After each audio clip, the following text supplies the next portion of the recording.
Yeah, those are the ones that are spotted. I mean, in other words, those are the guys that we choose to talk about. Mm-hmm. And I think the great ones go unseen.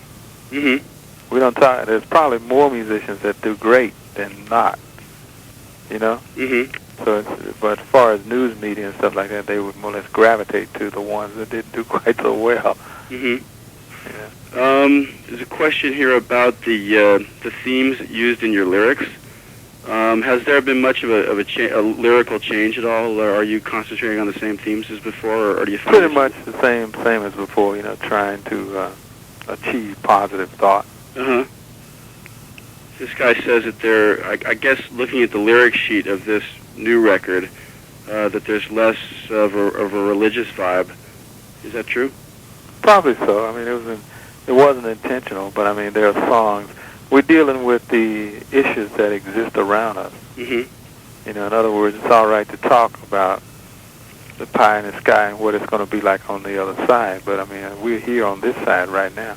Mm-hmm. So I'm more concerned about like shining light on today's problems. Mm-hmm. And I think we addressed that in songs like Blood Brothers and Superhero and things of that nature. Mm-hmm. Well, certainly Touch the World had that sort of element in it, and then Heritage was about black consciousness. Right.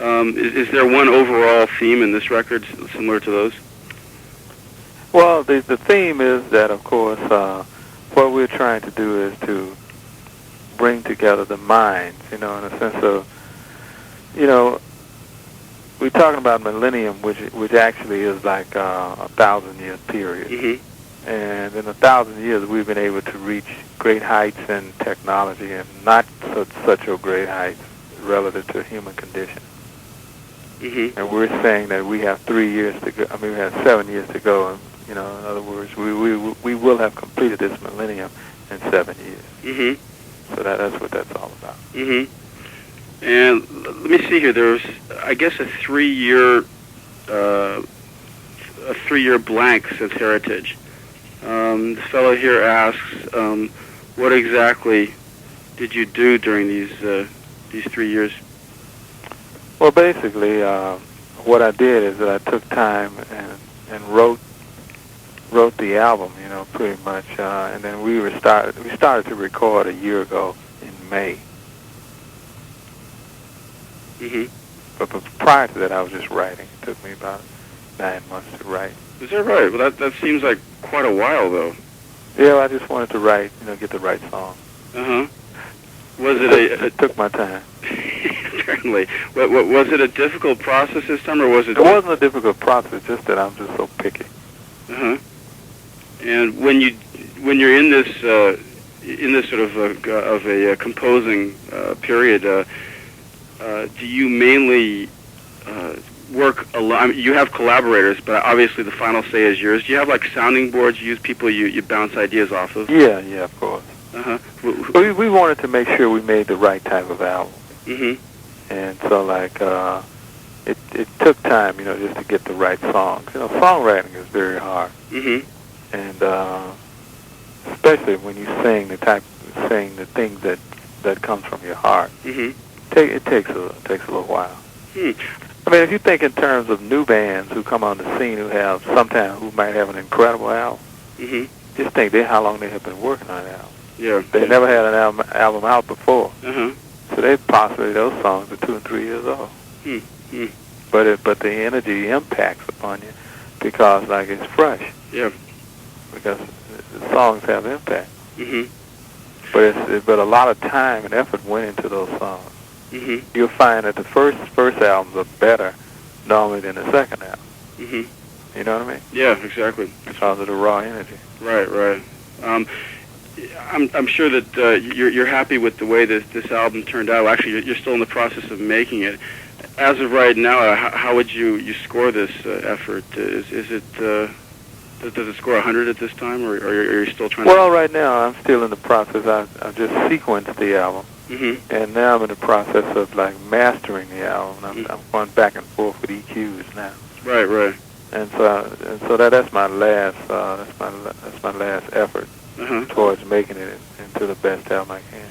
Yeah, yeah. And at this point, I mean, are things going along to your expectations, or are there a lot of frustration? Yeah, pretty much so. Yeah, they pretty much so. It just kind of fell in sync, you know. Yeah, yeah, yeah. But does it feel a lot different from, say, Heritage and Touch the World? Does it feel much better. It feels much better, in fact. Uh-huh. It feels like Touch the World, I had a great feeling for that. Uh-huh. Heritage, I felt that I was a little rushed. Because that was my last album for CBS, you know. And they were kind of pushing me a bit.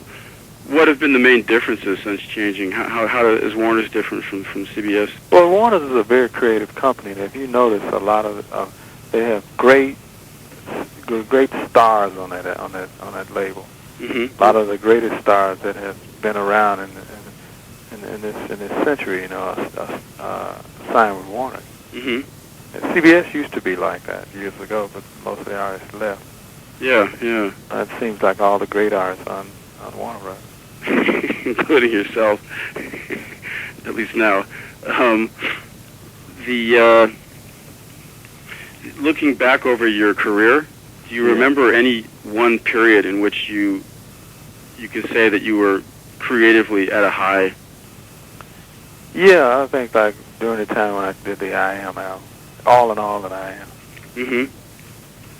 What makes those great records? Well, it's just the space that I was into. You know, in order to make great records, you have to become very humble. Because when you're humble, then messages can come through you.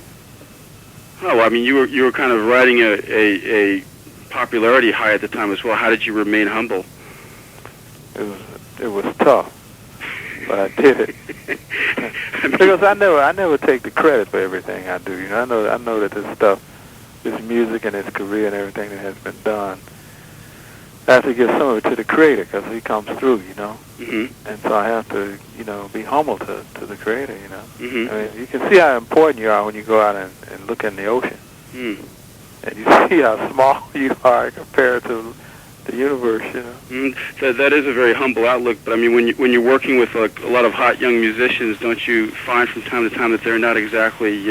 Yeah, I mean, of course, you know that you're bad. I mean, you know that you're bad when you get it all together. When it all comes together as one package, you can say to yourself, "I'm bad." But in the meantime, you got to know how to put that in perspective. You got to really know where it comes from. You know what I mean? that's part of the discipline. I mean, you're not so bad you can walk out in front of a car. You know what I mean? I guess that's part of the discipline package. Did you have any like one mentor in life early that taught you about the meaning of humility and the meaning of like respect for your position and discipline? Yeah, I kind of followed John Coltrane in the sense of, you know, his latter days on the planet. And I liked his attitude and where he was coming from. And I had other good mentors to pass through my life, like Ramsey Lewis and people of that nature. They were good role models for me. They were role models non-musically as well? Exactly. Like in terms of their outlook on life. Right. You know, I mean, I didn't accept and didn't adopt all their habits. You know, I just adopted the ones that I found attractive. And some of the other stuff that I disliked, I just didn't accept that. Do you think you've been able to impart the same vibe to the younger musicians around you? I hope so.